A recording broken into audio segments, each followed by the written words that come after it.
Hello everyone. दोस्तों, D triple S B MTS की जो परीक्षा हुई है, इसकी फाइनल आंसर की देखो, अभी फाइनल आंसर की जो प्रोसेस है, देखो ड्राफ्ट आंसर की तो सभी की आ गई है, उन सारे पोस्ट की जिनकी परीक्षा जो है वो फैब से शुरू हुई थी और मई तक चली। तो सभी में ड्राफ्ट आंसर की तो ऑलरेडी आ चुकी थी। ओके, इसके बाद क्या हुआ है कि फाइनल आंसर की भी है, वन बाय वन सारे पोस्ट की रिलीज होनी शुरू हो गई है और 4-5 पोस्ट जो है उसकी आ चुकी है। अब ये पोस्ट कौन से हैं? जिनमें क्या है, जिनमें पोस्ट कम है, एक तो वैकेंसी काफ़ी कम है और क्या है, जिनमें कैंडिडेट्स भी कम है। तो उसको क्या किया जाएगा, बहुत जल्द-जल्द उस प्रोसेस को क्लियर करने के लिए उसकी फाइनल आंसर की भी आ चुकी है। अब इस ये देखो, इनकी फाइनल आंसर की आने के पीछे का कारण क्या होता है? ये एग्ज़ाम जो है वो या तो 1 शिफ्ट में एग्ज़ाम हुआ है, 2 शिफ्ट में एग्ज़ाम हुआ है, मुश्किल से 3 शिफ्ट। ठीक है? तो उन सभी पोस्ट के जो है वो फाइनल आंसर की रिलीज़ कर दी गई। अब एमटीएस में क्या है, एमटीएस की आप सभी को पता है, इसकी परीक्षा जो है वो 2 महीने तक चली है और सबसे अधिक शिफ्ट जो इसी में है और सबसे अधिक कैंडिडेट भी इसी में। In spite of lower attendance, बहुत कम अटेंडेंस होने के बावजूद भी आप देखोगे तो 70 से 80 हज़ार कैंडिडेट प्लस इसमें से एग्ज़ाम देने को आए और ये बहुत बड़ा नंबर है। जहाँ वैकेंसी आप देखोगे उसके रिस्पेक्ट में बहुत बड़ा नंबर है। ख़ैर हम उसकी बात नहीं कर रहे, मेरा कहने का मतलब यही था कि देखो इसमें चूँकि काफ़ी शिफ्ट में एग्ज़ाम हुई है, तो नंबर ऑफ क्वेश्चन सेट्स भी काफ़ी अधिक है। अब नंबर ऑफ सेट्स अधिक हैं क्वेश्चन्स के, ऑब्जेक्शन भी इसमें अधिक आया है। तो इन सभी के ऑब्जेक्शन को पूरा इवैल्यूएट करने के बाद ही आपकी फाइनल आंसर की रिलीज़ की जाती है। तो अभी इसमें ऑब्जेक्शन जितने भी होंगे उन सभी को देखा जाएगा, उसके बाद फाइनल आंसर की आएगी। तो इसमें अभी आपको थोड़ा समय और भी इंतज़ार करना पड़ सकता है और अप्रॉक्सिमेटली अगर आप मान के चलो तो जून के एंड तक, ओके, जून के एंड तक आपको इसकी फाइनल आंसर की मतलब 25 जून ऑनवर्ड्स, 25 जून अप्रॉक्सिमेटली 20 जून ऑनवर्ड्स जो है वो आपकी फाइनल आंसर की आ सकती है। उसके पहले के चांसेस काफ़ी कम है। और लगभग शिफ्ट के क्वेश्चंस को जो भी कैंडिडेट ने मुझे शेयर किया था, उन सभी को हम लोगों ने जिस पर डिस्कशन भी की थी, तो उसमें आपने देखा होगा कि लगभग 2-4 सवाल जो हैं वो मिस्टेक्स काफ़ी शिफ्ट में थी, ठीक है? काफ़ी शिफ्ट थी, तो उसकी ऑब्जेक्शंस मैंने भी काफ़ी डाली थी, काफ़ी कैंडिडेट्स से भी मैंने डलवाया है। उन शिफ्ट में आपके मार्क्स जो है वो इंक्रीज़ होंगे ही हों। सारे शिफ्ट की देख पाना थोड़ा मुश्किल था, कुछ की हम लोगों ने एनालिसिस की थी। ओके, नंबर ऑफ शिफ्ट आप देखोगे तो कितना 100 प्लस शिफ्ट है, 100 115 अप्रॉक्सिमेटली साइड शिफ्ट है, 115 शिफ्ट है, सोचो 115 डिफरेंट सेट ऑफ पेपर हैं।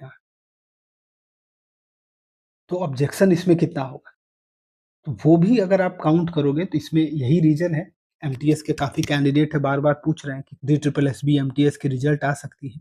तो उसके लिए थोड़ा-सा इंतज़ार आपको अभी करना पड़ेगा। रिजल्ट के लिए तो आपको अभी काफ़ी इंतज़ार करना होगा। देखो मैं फ्रैंकली आपको बताऊँगा, अगर आप रिजल्ट की सोच रहे हो कि रिजल्ट एग्ज़ाम प खत्म हो गई, परीक्षा खत्म हो गए, 1 महीने होने को चला, तो अब हमारी प्रोसेस जो है वो कंप्लीट होनी चाहिए। तो इतना भी आसान नहीं है, ठीक है? अभी इसमें रिज़ल्ट बहुत जल्द भी ये करेंगे ना, बहुत जल्द इनको लगा कि नहीं प्रोसेस को जल्दी कंप्लीट करना है, उस केस में भी ये अगस्त के पहले रिज़ल्ट नहीं देंगे। आप सभी देखना, बहुत जल्द भी अगर ये करना प्रोसेस करने को चाहें, उस केस में भी मुझे नहीं लगता कि जुलाई-अगस्त के पहले, जुलाई मिड के बाद मोस्ट प्रोबेबल यदि मैं कहूँ जल्दी फास्ट वर्किंग इनकी हुई, तब अगस्त तक रिज़ल्ट आ सकती है। अगस्त के फर्स्ट वीक तक, ओके?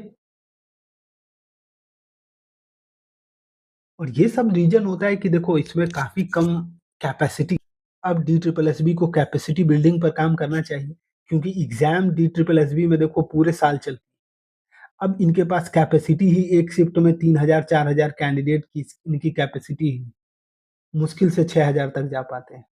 तो इनको कैपेसिटी को बढ़ाना चाहिए, ठीक है?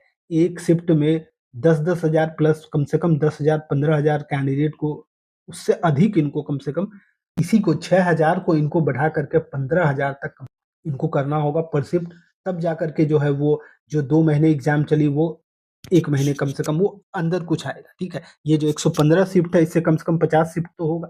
जो अभी कॉम्प्लिकेटेड है, कुछ तो और इसमें सिम्प्लीफाई होगी। और ये जो ह्यूज नंबर ऑफ शिफ्ट होता है, ये भी काफ़ी बड़ा रीज़न होता है आपके एग्ज़ाम का, आपके प्रोसेस को डिले करने का। ओके, एक तो इन्होंने किसी तरह फर्स्ट में देखो, फर्स्ट आंसर की देना आसान है, क्योंकि इन जो भी सारा कुछ था, इस जो भी कैंडिडेट की डेटा थी, वो सर्वर में था, वो सर्वर को इन्होंने अपलोड कर दिया सारा कुछ। अब जो ऑब्जेक्शन आए होंगे, ऑब्जेक्शन को फिर सँभाल पाना काफ़ी मुश्किल होता है। ओके, तो ये सारे अभी कॉम्प्लिकेशन हैं इसमें, ठीक है, जो रिजल्ट जिसके कारण रिजल्ट में अभी थोड़ा डिले होगा। ओके, अब कट ऑफ की हम बात करें, अगर सेफ स्कोर क्या रहेगी उसकी अगर हम बात करें, तो देखो हम लोगों ने काफ़ी डिस्कशन इस पे की हुई है। हम लोगों ने काफ़ी डिस्कशन इस पे की हुई है। सिर्फ़ टोटल आप देखोगे, टोटल हमारे पास जो वैकेंसी है, टोटल हमारे पास आप वैकेंसी देखोगे तो ओनली 567 की वैकेंसी है। बहुत बड़ी वैकेंसी तो है नहीं। अब नंबर ऑफ कैंडिडेट इतने ह्यूज हैं, इतने अधिक नंबर ऑफ कैंडिडेट्स हैं। इसमें हम लोगों ने अटेंडेंस भी देखी थी। अटेंडेंस भी देखो, एक शिफ्ट में ओनली 3972 कैंडिडेट्स को ही एग्ज़ाम के लिए बुलाया जा रहा था। अटेंडेंस इतनी लोअर साइड रही है, 15% 16% का अटेंडेंस रहा है। तो इससे कम से कम ये तो है कि कॉम्पिटिशन जो होना चाहिए था, उतना कॉम्पिटिशन नहीं रहा। ठीक है, बट स्टिल अगर आप देखोगे इतनी कम वैकेंसी है, तो इतनी कम वैकेंसी में कितना भी कम अगर कैंडिडेट जाएँगे, 70-80 हज़ार कैंडिडेट, अगर मान लो 80,000 कैंडिडेट है, ठीक है?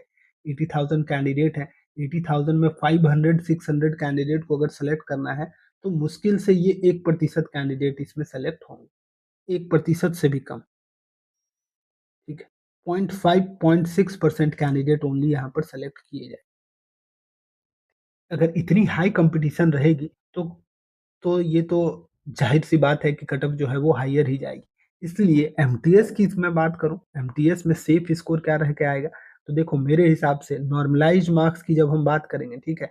नॉर्मलाइज़ेशन में आप सभी को पता है कि 8 से 10 मार्क्स तक भी दिया जाएगा, ठीक है? जो हार्ड शिफ्ट में आएँगे उनके, ठीक है? अदरवाइज़ 4-5 मार्क्स, 2 से 5 मार्क्स में आपको काफ़ी कैंडिडेट को मिलेगा इसमें नॉर्मलाइज़ेशन।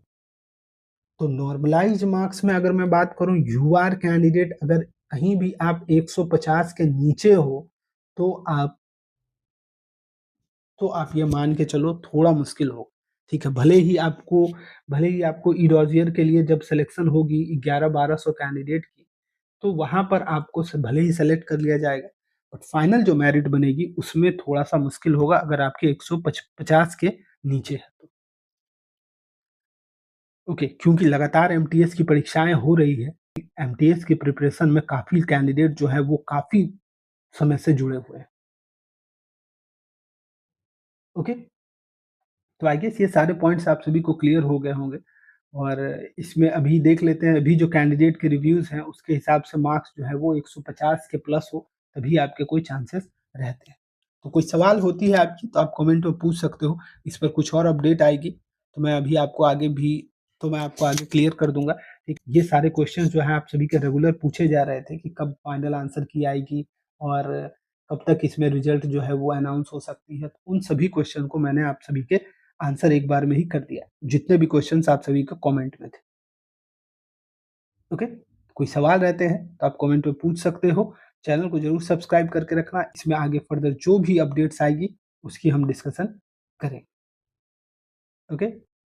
Thank you.